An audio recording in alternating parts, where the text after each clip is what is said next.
Desde que voltei das férias, na segunda quinzena de janeiro, tenho usado a palavra recomeçar como um lema para este ano. A intenção é de voltarmos, nos dedicarmos àquilo que, por algum motivo, sejam situações que fugiram até o nosso próprio controle, fizeram com que deixássemos de fazer as coisas como elas deveriam ser feitas. Falamos sobre o recomeçar com Deus, dessa busca intencional por caminhar perto, de ter essa intimidade real com o Senhor, de recomeçar em família, pensar em nossos papéis. Todos nós temos papéis como pai, filhos, irmãos. Nós temos que olhar à luz da palavra de Deus, que somos chamados e vocacionados para exercer esses papéis com amor, com dedicação, com disciplina. E falamos semana passada do recomeçar como igreja, entendermos que somos um corpo que precisa entender a sua unidade, mas que essa unidade também ela é exercida numa diversidade de dons, de talentos, de histórias, que traz uma multiplicidade de ações que essa igreja pode ter, mas também de engajamento, que nós precisamos nos engajar, nos envolver com a igreja de Cristo, com a igreja local. Quero hoje aproveitar esse dia 12 de fevereiro, nós estamos 43 dias aí desse novo ano, de trazer para nós hoje essa visão do que queremos ser como igreja. Nesse recomeço, creio que é importante também revisitar essa visão. Eu estive essa semana também olhando para tudo isso que eu quero mostrar para vocês e fui também ali ajustando, trocando algumas palavras, ajudando, dando um discernimento para que a gente possa ser assertivo naquilo que queremos ser como igreja. Sei que alguns de vocês estão chegando à nossa igreja nos últimos anos. Creio que a última vez que eu fiz essa apresentação foi em 2019, antes do início da própria pandemia. Nós citamos algumas coisas durante todo esse processo, mas nós não tivemos de novo um outro domingo em que pudéssemos juntos aqui expor, olha, esse é o caminho que está sendo proposto, é para lá que nós queremos ir. A imagem, ela nos mostra exatamente isso, é ter essa oportunidade de enxergar, ver aonde queremos chegar, termos ali uma direção e sonharmos. Tudo aquilo que nós vamos mostrar aqui, o que eu quero apresentar, talvez ainda não seja uma realidade, talvez ainda são passos ainda daquilo que queremos ser como igreja, mas nós sonhamos, nós temos uma visão, nós propomos um futuro. Se futuramente nós alcançarmos essa visão, nós vamos reavaliar e pensar para continuar seguindo sempre em frente, olhando para o nosso alvo. Então, quero resgatar aqui uma história de 2015. 2015 foi o ano em que fui convidado a me tornar o pastor titular da primeira igreja batista de Campinas. E lembro de ter uma reunião com os irmãos que faziam parte daquela comissão, e eu estava até um pouco assustado, assim, um pouco até, vamos dizer, admirado, porque estavam me sondando, me procurando, porque aí eu fui bem claro, falei, olha, mas eu não sou esse pastor que vocês estão acostumados, talvez, esse pastor que prega de terno e gravata, né, que tenha assim, aquela postura mais formal. Eu venho de uma outra escola de igreja, eu vivi muitos anos numa igreja em São Paulo, na capital, uma igreja de milhares de membros, e aprendi a ser uma outra, mas nós estamos também procurando um pastor que venha com uma visão nova. Eu falei, olha, a minha esposa não é aquela esposa de pastor que vai se envolver com a igreja, vai dirigir ministério infantil, vai liderar coral, né?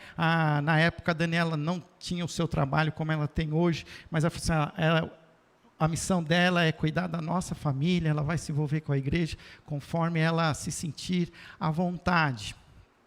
E outra coisa, eu falei, olha, eu também não tenho assim aquela, como é que fala, intimidade com a convenção, nunca vou muito nessas reuniões, nessas assembleias, né, aqueles costumes parlamentares de assembleia, pela ordem, senhor presidente, aquelas coisas todas assim. Eu não sou muito dessa linha, mas aos poucos também, o Senhor foi também trabalhando no meu coração, e eu tinha uma coisa no meu coração, porque o que me fazia estar aberto para ouvir o convite da igreja, porque aonde eu estava, eu já não me achava em sintonia com o pastor titular, e conversando com um pastor mais velho, um pastor mais sábio, ele falou para mim uma coisa que eu nunca esqueci. Ele disse assim: será que Deus não colocou no seu coração uma música, e que está na hora de você tocar essa música? Até agora, Fábio, você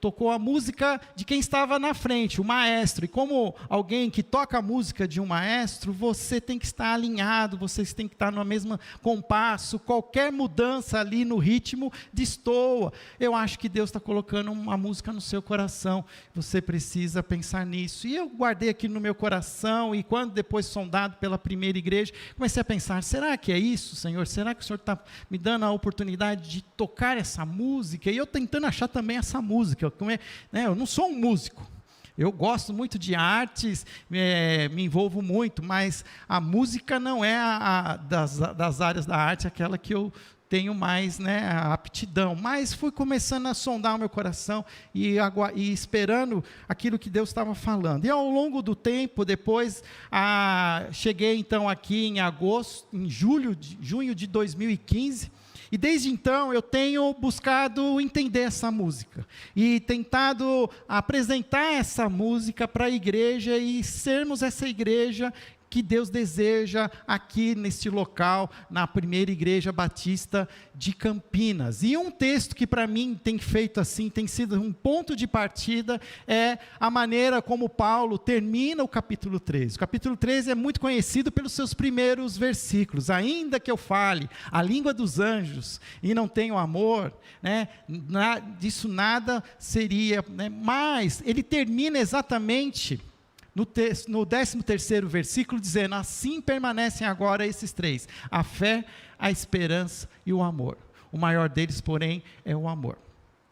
E olhando para esse versículo, eu busquei 3 bases, 3 pilares, que vão nos dar a sustentação para esta visão, para esse caminho, para essa música: fé, esperança e amor.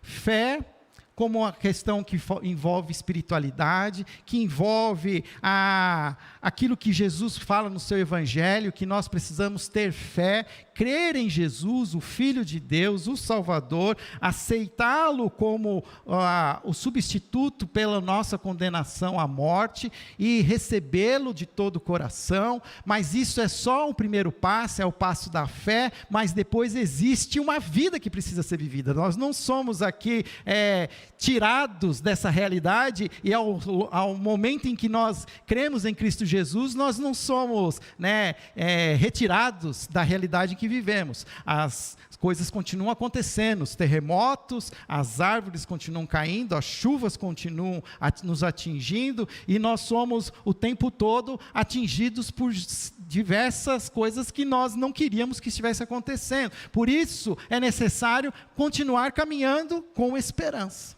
entendendo que a história ainda não acabou, que Jesus é o alfa e o ômega, Ele é o princípio e o fim, e que nós ainda estamos nesse intervalo entre o princípio e o fim, e para vivermos este intervalo é necessário esperança, é necessário apoiarmos em algo que nos dê força, que nos dê coragem, como eu acabei de ler no Salmo hoje pela manhã. Mas tudo isso também precisa ser envolvido por amor. A maneira como o Senhor nos alcançou, a sua graça, o seu amor, eu preciso experimentar, me envolver nesse amor e repartir esse amor. Eu preciso aprender, porque isso faz parte dos fundamentos. Quando os mestres da lei interrogaram Jesus e perguntaram: qual de todos os centenas de mandamentos, qual é o mais importante? E Jesus prontamente respondeu: amarás o Senhor teu Deus de todo o seu coração e ao próximo como a ti mesmo. Qual é o maior de todos os mandamentos? É o amor. Um amor vertical que nós temos por Deus, mas esse amor só faz sentido se horizontalmente ele também está sendo praticado com as pessoas que estão ao nosso redor. Por isso, creio que essa música, nas suas estrofes, elas precisam ser incluídas a fé, a esperança e o amor. E como é que nós, como igreja, estamos buscando fazer esse ritmo, esse movimento acontecer, esse movimento de fé, de esperança e de amor? Isso é algo que não acontece uma coisa assim, uma coisa acontece, depois acontece outra, depois acontece outra. É tudo junto e misturado.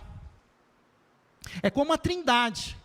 Nossa maneira de pensar, a gente quer separar Deus Pai, Deus Filho, Deus Espírito Santo, até coloca primeira pessoa, segunda pessoa, terceira pessoa, mas cada vez que eu tenho estudado a Trindade, eu tenho entendido que é tudo junto e misturado, que é uma coisa que é o outro é um, e assim também é a fé, a esperança e o amor. Existem maneiras como elas vão sendo vistas e experimentadas, mas elas formam algo que é contínuo, sobreposto muitas vezes, e que nós precisamos viver. E essa dinâmica, eu tenho buscado vivê-la e apresentá-la à igreja. Então, tenho entendido que uma das maneiras de vivermos essa fé é através do discipulado. Discipulado é uma palavra até que eu incluí agora. Discipulado, ela tem a ver com a comissão que Jesus deixou aos seus discípulos: ide por todo mundo e fazei discípulos. O discipulado, ele começa com essa busca, ajudar pessoas na sua descrença a encontrar a crença, aos que já são crentes a buscar a maturidade, e os que já são maduros poderem de alguma maneira exercer papéis de liderança, de apoio, de repartir. Esse movimento, ele começa com a fé, discipulado. Todo o que nós fazemos nesse fortalecimento da nossa fé é discipulado. Nós vivemos 2023 anos depois, e muitos de vocês já tiveram outras experiências com outras igrejas. Quando nós falamos em discipulado, você já pensa num material, numa reunião, num papel que você vai preencher, com alguém que você vai conversar. Alguns já tiveram essa experiência, outros não tiveram, mas isso não é um discipulado, isso é uma parte do discipulado. O discipulado é todo o seu envolvimento no caminho com Jesus. Jesus nos chama para um caminho: siga-me, venha, acompanhe esse caminho, todo esse caminho da descrença para a crença, da crença para a maturidade, da maturidade para a liderança, é um caminho de fé, é um caminho de discipulado, de formação. Cada um de nós precisa entender aonde estamos e continuar caminhando, seguindo em frente. Sempre existe um novo desafio, algo que podemos aprender. E nesse sentido, para mim faz toda a diferença quando nós olhamos para isso, olhando para a nova geração. Eu creio que nós temos que entender que hoje há um desafio de alcançar uma nova geração de discípulos de Jesus.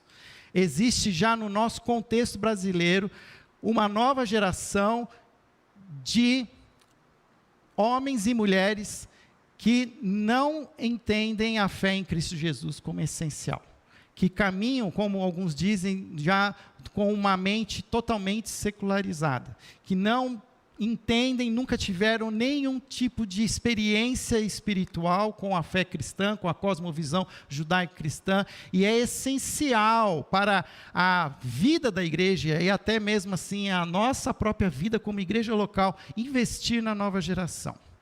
Porque muitos, como eu e você que estamos aqui, eu creio que nós já estamos salvos em Cristo Jesus. Mas nós podemos garantir que os nossos filhos já estão salvos, já se comprometeram com Jesus. Aqueles os mais velhos podem ter certeza absoluta que os nossos netos já se comprometeram com o cristianismo.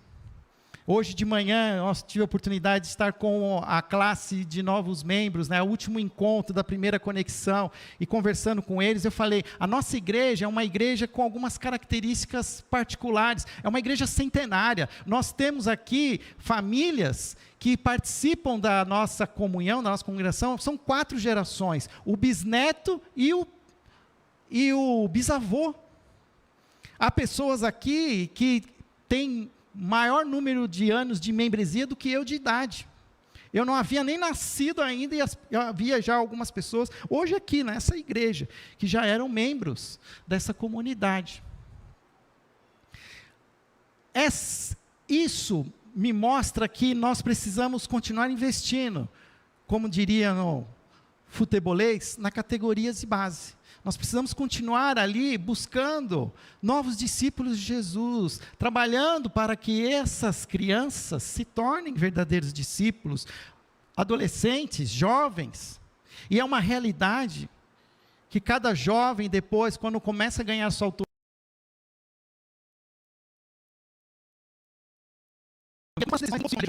profissionais, estudantis, acadêmicos, mas se nós pudermos encher o coração dessas crianças, semear nelas e ajudá-las na sua formação espiritual, nós cremos que nós fizemos um bom trabalho. E que esse discipulado já começou. Elas vão viver, vão ganhar asas. Mas nós vamos estar confiantes de que nós fizemos a nossa parte. Nesse sentido, um dos grandes desafios do nosso tempo é encontrar consonância. Consonância significa harmonia, convergência, alinhamento entre as novas gerações e ajudá-las a viver Jesus em meio às grandes transformações do nosso tempo. Nós temos uma particularidade como uma igreja mais antiga, muitas vezes de termos uma linguagem que na verdade não alcança os mais novos. E é um desafio. É um desafio, porque nós nunca vamos ser a igreja preta, uma igreja que vai pintar sua fachada de preto, pintar, né, o palco de preto. Mas nós precisamos entender que nós precisamos estar sensíveis e criar oportunidades para que outros venham depois de nós. Precisamos estar preocupados e atentos e envolver essa nova geração no discipulado. Esperança, para mim, tem tudo a ver com família. E a palavra-chave é reconciliação. Essa não era a palavra anterior, mas conversando com os pastores e entendendo melhor, me senti seguro de que a palavra-chave para a esperança é reconciliação. 2 Coríntios, capítulo 5, Paulo fala que a nós foi nos dado o privilégio de sermos usados por Deus como embaixadores de Cristo. A nós foi nos dado o ministério da reconciliação. Hoje existem famílias que não estão reconciliadas, famílias que ainda não se reconciliaram com o próprio Cristo, famílias onde o marido e a mulher não se encontram-se em pé de guerra, filhos que não têm relação com os pais e vice-versa. O que nós precisamos é continuar ajudando essas famílias a se reconciliarem. Isso deixou claro na minha palavra, quando eu falei recomeçar em família, antes mesmo de Deus sonhar com a sua igreja, Deus sonhou com a família. Aquilo que foi criado no paraíso foi um núcleo familiar, homem, mulher, filhos, casamento, uma aliança de prosperidade, de gerações. Ela é baseada num princípio que não envolvia o pecado. E nós só temos a chance de experimentar, de ver essa realidade nos primeiros 2 capítulos da Bíblia. A partir de Gênesis capítulo 3, o que nós vamos ver é a família sendo contaminada pelo pecado. E a primeira grande tragédia é um assassinato. Irmãos em guerra, Caim matando Abel.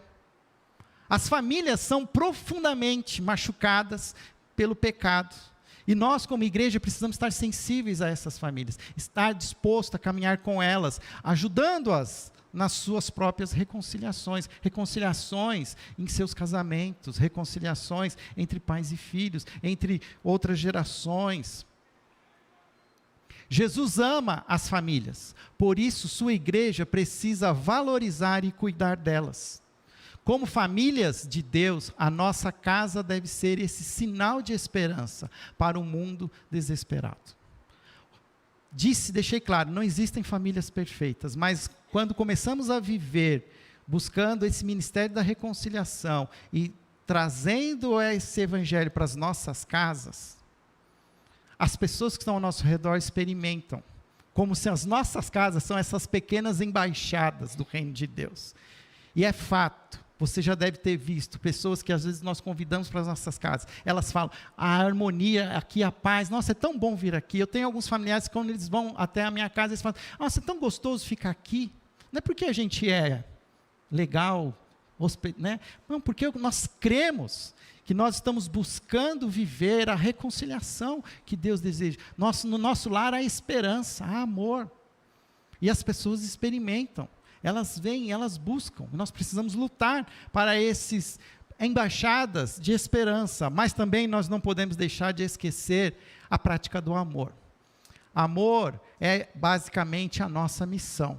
É repartir esse amor, é amar a Deus, mas também amar ao próximo, e isso tem tudo a ver com a cidade. Nós somos uma igreja que carregamos Campinas no nosso nome.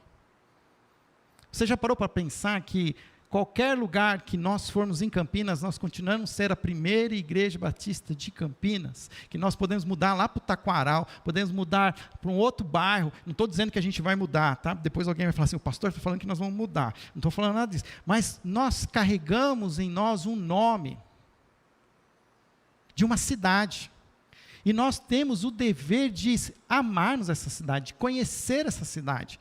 Essa igreja viveu a história dessa cidade nos últimos 100 anos. No final do século XIX, Campinas foi assolada por uma epidemia de febre amarela. Muitas famílias saíram de Campinas. Uma igreja batista foi plantada em 1900. E essa igreja não teve condições de continuar aberta por causa dessa epidemia de febre amarela. Ela fechou, voltando a abrir em 1907, quando a imprensa fluminense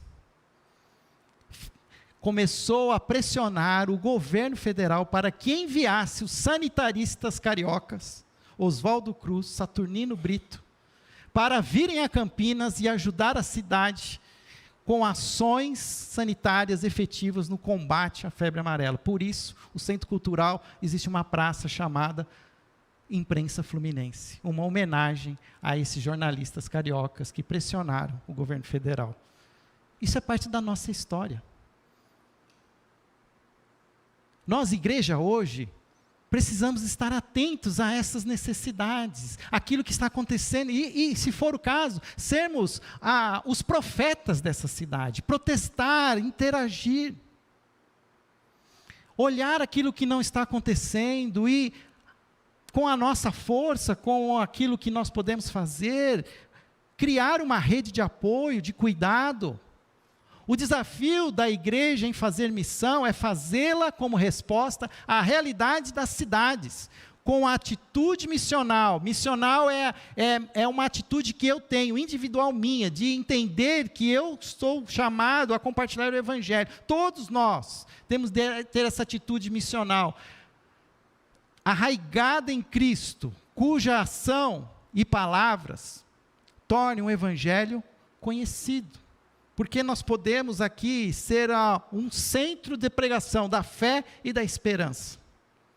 Mas o que vai fazer a diferença para as outras pessoas do outro lado da rua é como nós vivemos essa fé e esperança em amor. O que elas vão receber em primeiro lugar é essa prática através do evangelho. Eu quero ainda ampliar essa visão, porque eu creio que essa visão ela precisa ser também a partir de Campinas para o mundo. que nós precisamos entender esse nosso chamado de sermos essa igreja, não só missional, que se envolve com as pessoas ao nosso redor, mas uma igreja também missionária. A igreja deve encontrar maneiras de estar presente com o evangelho no meio das cidades do mundo, especialmente entre os pobres urbanos. O maior desafio das igrejas hoje é a missão urbana, porque a maior parte da população mora em cidades. Com exceções, como a gente vê hoje na televisão, de alguns povos indígenas, povos mais isolados, é fato que a maior parte da população mundial hoje habita cidades. E é o curioso, como a cidade nunca foi uma intenção divina, porque Deus, quando propôs a humanidade no jardim.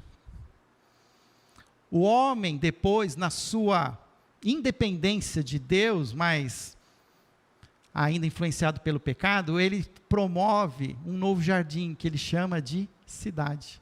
E uma das primeiras cidades, eles constroem uma torre, não para engrandecer o Deus, mas para engrandecer o próprio homem. Nós conhecemos, é a Torre de Babel, e desde lá, monumentos têm sido construídos nas cidades. As grandes cidades, agora quem viu a Copa do Mundo, que é no mundo árabe, são cidades monumentais, porque elas de alguma maneira prestam honra ao poder econômico daquele povo. Mas eu e você sabemos que esse poder econômico não alcança todos. E se nós voltarmos para a nossa cidade de Campinas, nós sabemos que Campinas tem regiões periféricas, extremamente carentes. A cidade que deveria ser a maneira humana de acolher é, na verdade, o lugar mais desumanizado.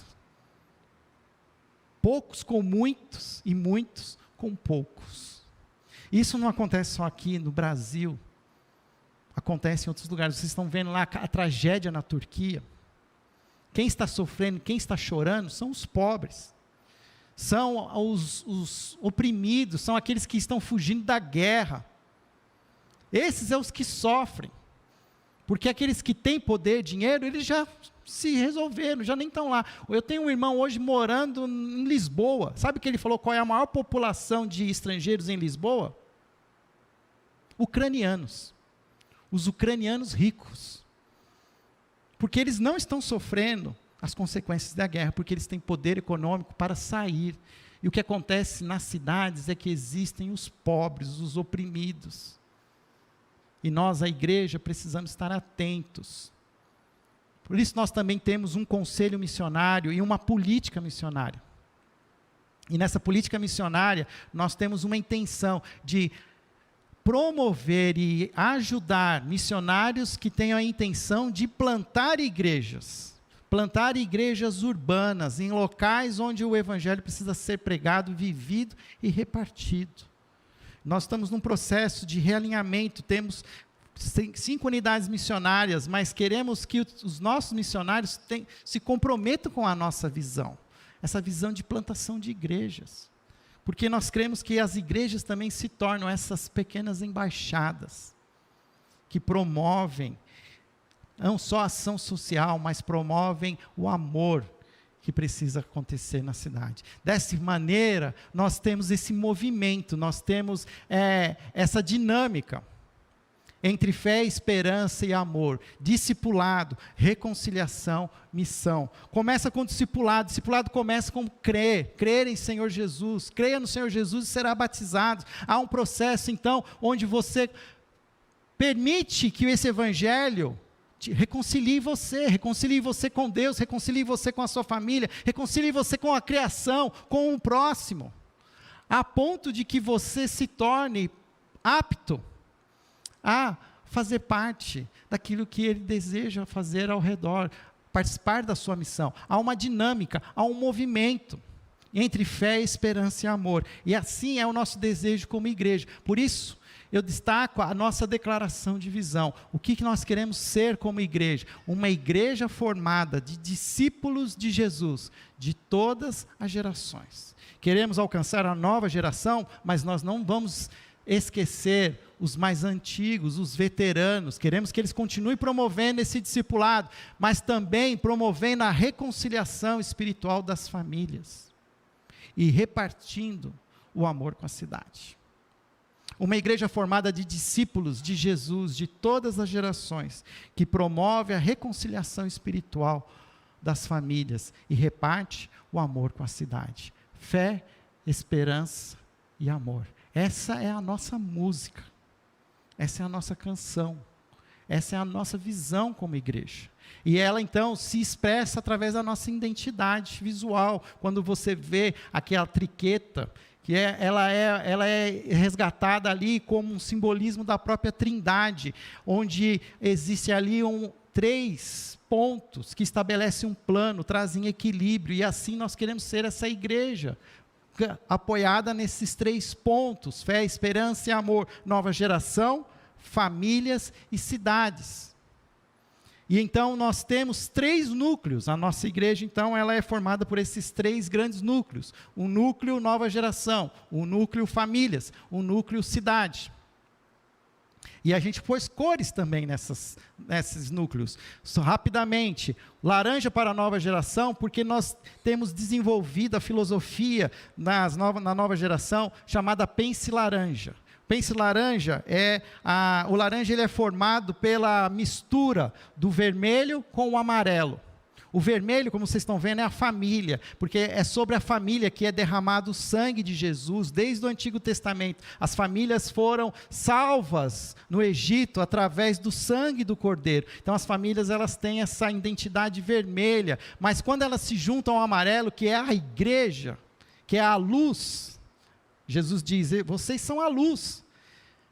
Essas 2 forças se unem e faz o que a gente chama do fator laranja, que é um potenciamento, se é que existe essa palavra, um aumento na assertividade, na formação espiritual das crianças, dos adolescentes, que é um papel das famílias, mas que envolve também a igreja. Nós não queremos, como igreja, terceirizar a formação espiritual dos nossos filhos, mas nós queremos, como igreja, ajudar a cada um na formação espiritual. Por isso, queremos que nós pensamos laranja. Então, se as famílias elas têm a cor vermelha, a cidade tem a cor azul. Por que a cor azul? Bom, porque se você ver a bandeira de Campinas, a gente não tem muita alternativa, né? Existe ali branco, preto, azul e amarelo. Como a gente já tinha escolhido o amarelo para a igreja, nós escolhemos o azul. O azul, então, é a nossa cor, porque ela é extraída ali de uma cor que identifica a cidade de Campinas. E é fato, se você olhar hoje também para o selo do governo atual, executivo de Campinas, ele está escrito lá, Prefeitura de Campinas, em tons de azul. Por quê? Nós queremos ser essa igreja que caminha com a cidade de Campinas, uma igreja que está no mesmo tom, que está ali, né, em harmonia e caminhando junto para aquilo que for necessário. Hoje nós temos o privilégio de ter 3 pastores conosco, 3 jovens pastores que estão nos ajudando na coordenação desses ministérios. O pastor Cirilo na coordenação do núcleo Nova Geração, o pastor Rodrigo no núcleo Famílias, o pastor Alain no núcleo Cidades. Então hoje nós temos esse pastoreio, a equipe pastoral focada nesses 3 núcleos. Mas tem outras coisas que acontecem na igreja, que não envolve só a nova geração, as famílias e a cidade. É verdade, a gente tem, mas só para que você entenda, quando a gente fala em nova geração, eu estou falando em alguns ministérios como o Primeira Kids, o Ministério Follow, que é de pré-adolescentes, o Ministério Fly. A nova geração gosta das coisas em inglês, né? Fly, que é os adolescentes, os jovens, mas isso não é uma apresentação exaustiva, ela é apenas representativa, para que nós possamos ter consciência, o que está acontecendo. Quando nós falamos de nova geração, nós estamos falando de todas essas categorias de baixo, desde crianças até os jovens, no mínimo jovens universitários. Famílias, nós estamos pensando nos casais, nós estamos pensando também nos homens, em gênero, estamos pensando em mulheres, estamos pensando em veteranos, estamos pensando em casais jovens, vamos pensar nas viúvas, vamos pensar nos jovens sozinhos, adultos sozinhos, enfim, há um grande espaço para envolvimento de serviço, e quando a gente fala de cidade, eu estou pensando nas missões propriamente, mas também estou falando em ação social, como o artesanato que a gente faz aqui, que também é essa oportunidade de abrir as nossas portas para a cidade, capelania, que é algo que eu sonho, que nós como igreja possamos aproveitar essa porta que existe de capelania, de ir ao encontro do coração que está em dor e ser ali uma ponte com Jesus, enfim, há N oportunidades, mas também existem outros ministérios, outros núcleos, que eles são assim invisíveis talvez, mas que eles são reais e são necessários, como a adoração. Nós não estaríamos aqui hoje se não fosse por esse núcleo que representa as bandas, representa coral, teatro, a ceia do Senhor, e o apoio, principalmente o apoio do som, multimídia, transmissão, fotografia, edição, muita coisa é feita para promover a igreja, e nós temos hoje também a conexão, que começa lá no estacionamento, é o nosso primeiro cartão de visita, é onde dá o primeiro bom dia, boa tarde, boa noite, fazendo com que essa pessoa experimente do nosso contato, da nossa hospitalidade, possa fazer parte de um encontro de pequenos grupos, e finalmente, um encontro de conexão, e finalmente se encaixe nos pequenos grupos. Aliás, pequenos grupos vai ser uma área que nós vamos falar mais fortemente esse ano, para que nós como igreja possamos ter essa experiência de viver em pequenos grupos. Hoje somos uma igreja em torno de 400 membros ativos, há uma membresia registrada lá em mais de 600 nomes, mas aí em média, existem 400 pessoas hoje ativas na igreja. E nós temos que entender que nós precisamos de pequenos grupos por afinidade, pequenos grupos por faixa etária, que possam criar maiores conexões, rede de apoio, que às vezes, até chegar em mim, a coisa já desandou, mas ter ali uma maneira de potencializar esse cuidado, e também eu creio que os pequenos grupos é uma ótima oportunidade para convidar outras pessoas para conhecer a nossa igreja, pessoas que não estariam aqui num domingo pela manhã. Hoje também citei ao pessoal da Nova, existem várias igrejas agora de domingo de manhã, tem a igreja dos ciclistas, que vão andar lá em Joaquim Egito, tem a igreja dos fusqueiros, eles estão sempre em algum shopping, em algum posto de gasolina, tem a igreja dos corredores ali no Taquaral, porque domingo tem um monte de igreja, mas existe às vezes uma oportunidade única de a gente chamar alguém para ir para a nossa casa, tomar um café com a gente, para fazer parte de um tempo de oração. Olha, não conheci ainda alguém que negasse uma oração. E os pequenos grupos podem ser extremamente estratégicos no alcance de novas pessoas para Cristo.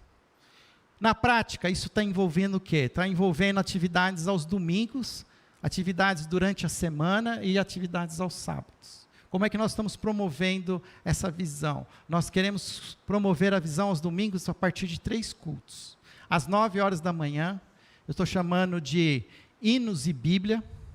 É um culto que a gente faz menor, de duração de 1 hora, onde a gente canta os hinos ao som do piano, traz a história da igreja, resgata os hinos com as suas belas mensagens, mas também promove o estudo da Bíblia.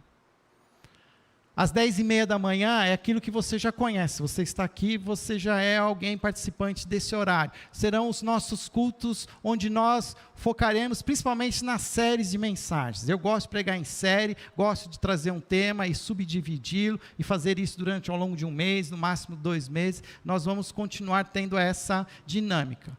Às 19 horas, nós vamos fazer um movimento diferente, nós vamos trazer um foco novo para o culto das 19 horas. Esse culto das 19 horas, ele vai estar focado a cada domingo em um dos núcleos. Então, com exceção do primeiro domingo do mês, que é um domingo especial porque é dia de ceia, e a gente realiza a ceia nos 3 cultos, nos cultos da noite, com exceção do primeiro domingo, eles terão um foco, um domingo na nova geração, sobre família, e em algum outro culto, ele vai abordar algum tema sobre a cidade. Isso não quer dizer que nós vamos convidar alguém de fora, talvez nós mesmos, os próprios pastores, mas séries que falam sobre aquilo que já foi abordado às 10h30 da manhã, mas trazem uma prática, como isso envolve a nova geração, como isso envolve o meu papel como família, como envolve o meu papel como habitante, morador, cidadão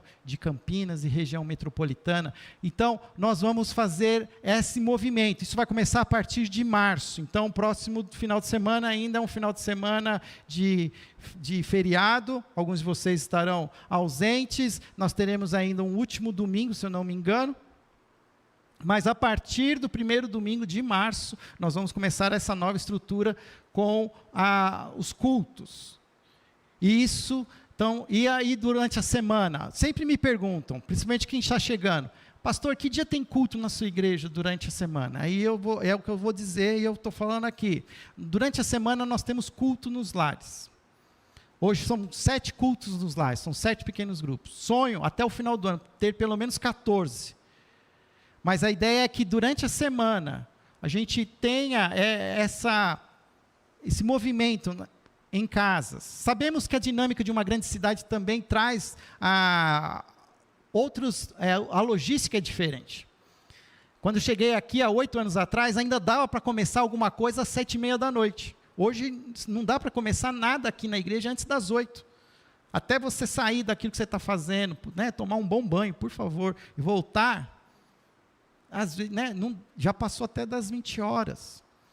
Então, a ideia é a gente ter essa dinâmica. Vai acontecer coisas durante a semana na igreja? Sim, eventualmente acontece. A gente abre o nosso espaço para fazer cursos, para fazer oportunidades para que outras igrejas possam usar também o nosso auditório, a nossa estrutura, em parceria. Vai acontecer existe hoje um coral que ensaia de quinta-feira, que usa aqui esse espaço, enfim. E aos sábados, vamos ter sempre algum encontro, uma reunião de ministério. O sábado também, nós não queremos carregar o sábado de atividades, para que você também tenha o seu tempo em família, para que você possa também se envolver com as suas coisas. Sei que tem gente que trabalha durante a semana, e sábado é o dia, de dar aquele trato na casa, de fazer as coisas. Por quê? Para que você possa, no domingo, estar com a gente. Eu tenho visto hoje que a gente tem corrido tanto nos últimos 6 dias, que o domingo vira mais um dia na nossa agenda. A gente acaba fazendo no domingo aquilo que está faltando, aquilo que não deu tempo. E eu entendo o que está acontecendo, mas eu preciso aqui também reforçar que o domingo ele é importante. O domingo ele é importante como reunião. E o que então esperamos de você? Então até agora você viu tudo que a igreja está promovendo, mas é a contrapartida. Quanto isso vai custar? Fecha as portas agora, não deixa ninguém sair. Primeira coisa que eu peço é a frequência semanal nas celebrações. Sei que vai ter momentos em que você não vai poder estar, vai ter momentos que alguma agenda te impede de estar aqui. Mas eu gostaria que a sua primeira opção fosse estar no domingo aqui conosco. Ou às 9 horas da manhã, ou às 10h30, ou às 19 horas. Eu, pastor, gostaria de te ver aqui toda semana. Alguns estão até acostumados a vir de manhã e de noite. Venham. Mas pelo menos um domingo. Eu vejo às vezes assim, eu faço uma conta aqui de arquiteto, que é em torno de, a cada 15 dias as pessoas vêm na igreja. Domingo sim, domingo não. O ideal é que você venha todos os domingos.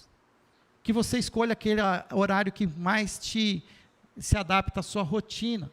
Se você pode vir em mais cultos, venha servir. Ajude no estacionamento, na recepção, no ministério com crianças, e assista um outro culto. Mas não deixe de assistir os nossos cultos. Vamos continuar com as transmissões das 10h30 e das 19 horas, porque também queremos guardar esse conteúdo e disponibilizar pessoas que estão adoentadas, estão acamadas, principalmente alguns dos nossos irmãos veteranos, mais velhinhos, que não têm a possibilidade. Nós vamos continuar com essa porta aberta. Mas nós não queremos que a nossa igreja seja uma igreja de pijamas. Nós queremos que a nossa igreja seja uma igreja viva, que exista abraço, exista olho no olho, né? Pele sobre pele. Então nós vamos continuar. Por isso, para nós é importante o que Hebreus fala: não nos deixemos de reunir, segundo o costume de alguns, mas vamos continuar nos encorajando uns aos outros. Segunda coisa, que é o que eu já falei, nós vamos fortalecer, é investir em pequenos grupos, que você venha participar de um pequeno grupo. Pequenos grupos que podem ser os que já acontecem, mas um pequeno grupo novo que pode acontecer, um pequeno grupo de oração.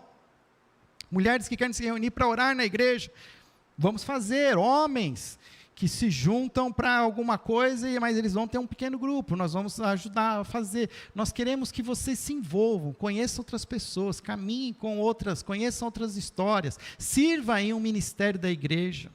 Isso também para nós vai ser importante. Nós não queremos somente alimentá-lo, nós queremos também que você reparta aquilo que você está recebendo. E uma coisa que eu falei hoje para os novos membros, eu também tenho consciência que nós temos hoje uma rede de parceiros, e talvez você nem sirva na igreja local, e eu vou ficar tranquilo. Você pode vir um dia falar para mim: pastor, olha, eu estou fazendo parte de um grupo de capelania lá no Centro Médico de Campinas. Fala: que ótimo. Continua lá, porque é isso, é esse engajamento. Nós fomos chamados para servir, Deus nos deu os dons, nós vimos isso ontem. E nós vamos ter aqueles que vão servir dentro da igreja, mas vão ter os que vão ter outros tipos, mas vão servir. Vamos estar dispostos a arregaçar as mangas. E por último, eu também espero de você a sua contribuição alegre e generosa. Isso era uma coisa óbvia, não deveria falar, mas nos dias em que vivemos, nós precisamos reforçar que a sua participação na vida financeira da igreja, ela se torna essencial. Nós cremos na doutrina do dízimo, tanto que ela faz parte do nosso estatuto. Toda equipe de liderança da igreja precisa ser dizimista. Eu entendo que talvez você ainda não seja um dizimista, mas eu quero incentivá-lo a pensar sobre isso, a partir de 3 palavras, que você comece a olhar para aquilo que é de Deus, e que Deus colocou sobre sua responsabilidade, que você pense prioritariamente, proporcionalmente, regularmente e generosamente. E um bom ponto de partida é exatamente os 10%. 10% é um bom ponto de partida para você começar a pensar e considerar, caso você ainda não faça parte da nossa vida financeira. Mas eu quero aqui incentivá-lo a contribuir, a separar prioritariamente, como a Bíblia diz, as primícias. É um ato de fé, de entrega. A gente não dá o que sobra. A gente separa quando chega. E a gente coloca diante do Senhor. E se a conta não está fechando, é porque talvez eu estou com algumas, vamos dizer assim, coisas que eu preciso repensar. Que não necessariamente são tão assim essenciais. E pensar de maneira proporcional, regular, mês a mês. Você deixa de pagar a conta da sua casa? Você paga só uma vez por mês sim, mês não? A gente às vezes até deixa a água sem pagar, mas a internet duvido que você deixe de pagar. Tem que ser todo mês, gente. Todo mês tem conta, todo mês tem desafios, temos compromissos financeiros. Nós temos hoje um orçamento, e esse orçamento ele é exposto a quem precisar, quiser conhecer, os nossos tesoureiros estão disponíveis. Nós temos hoje o privilégio de ter uma gestora financeira nos ajudando em tempo integral a operar esses recursos para que nós façamos isso de maneira assertiva. Mas é o fato que, se todos nós contribuirmos, nós teríamos ainda um excedente para aplicar em muitas áreas, que hoje a gente fica aqui pedindo: olha, por favor, ajuda a gente. Isso é algo que eu quero muito, e eu vou trazer, inclusive, uma série de mensagens. Nós vamos falar um pouco mais sobre isso. Eu preciso aprender mais sobre vida financeira, eu preciso ser um melhor administrador dos recursos. Todos nós precisamos, e a igreja que, em suas famílias, se reconcilia com as suas finanças, é uma igreja que também é abençoada financeiramente. Eu creio nisso. Por isso nós vamos continuar nessas prioridades. Enfim, meus queridos, Eu gosto de João 20, 21. John Stott chama esse versículo da comissão joanina. Tudo aquilo que em Mateus é registrado com ide por todo mundo e pregar o evangelho, João, ele traz essa comissão que Jesus dá aos seus discípulos. Assim como o Pai me enviou, eu os envio. Essa é a música que a gente vai tocar daqui para frente. Essa é a nossa pista. O avião já ligou os seus motores. Você está sentando nas poltronas, eu te convido a apertar os seus cintos para esse voo que Jesus nos convida a fazer como igreja. Vamos ter turbulências? Vamos. Vamos ter talvez algum desconforto? Vamos. Mas é preciso voar, é preciso seguir em frente. Nós não podemos continuar em solo. Muda a ilustração.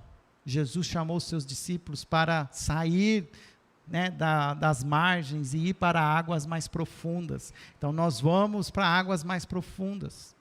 É onde os milagres acontecem. É onde as manifestações de graça são experimentadas. É onde nós queremos viver com fé, esperança e amor. Uma igreja formada de discípulos de Jesus de todas as gerações, que promove a reconciliação espiritual das famílias e reparte o amor com a cidade. Esse é o meu convite para você. Essa é a música que Deus está colocando no meu coração. E é a música que eu reparto com essa igreja.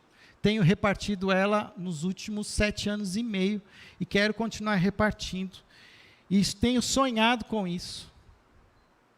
E eu falo para vocês aqui assim, eu não quero que você se entregue 100% se eu não me entregar 100%. E eu quero aqui declarar para vocês que eu estou disposto a viver isso as próximas décadas nesse lugar. Eu quero colocar a minha vida para ajudar essa igreja a cumprir essa visão. E eu compartilho isso com vocês. E eu sonho com isso. E eu quero a participação de todos. Estou disponível para a gente conversar, para tomar um café. Tenho buscado diminuir aí a distância entre todos vocês. Você tem acesso ao meu WhatsApp. Se você não tem meu WhatsApp, eu passo para você. Não quero que nenhuma pessoa medie o meu contato, porque eu quero conhecer você, conhecer a sua história, te ajudar a fazer parte dessa grande orquestra e tocarmos essa música, para a honra e glória do nome do Senhor Jesus. Amém?